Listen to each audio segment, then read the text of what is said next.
Hello everyone, today I'm going to introduce the installation tutorial of Mercyline Stream Media Rearview Mirror JY-M9661. Firstly, take out the host. Embed one side strap to facilitate our next installation. Adjust the front view camera as much as possible. Install and fix on the original rear mirror. Use crowbar to pry open the cover on the side of the passenger.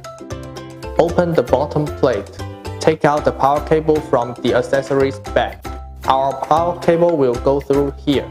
Plug the power cable into the recorder's power port. Connect the rearview camera and extension cable. Hide the cable above the window by using crowbar.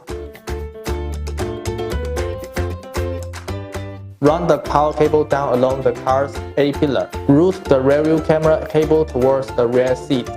Install the ceiling strip. Pass the rearview camera cable through the ceiling strip above the rear door. After the operation is complete, install the ceiling strip. The wiring at the tailgate is also installed along the direction of the ceiling strip. Remove the tailgate plastic backplate. Pass the cable along the car wiring harness pipe. Fix the rearview camera. Connect the rearview camera with the extension cable. Notice this red line. It is the reversing trigger line. We are going to connect it with reversing light. In this way, when we reverse the car, it can automatically display the rearview image. After the connection is complete, we will sort out the excess wire. Install the tailgate plastic backplate you just removed. Now the rearview part is installed. Next, go back to the co-driver's seat.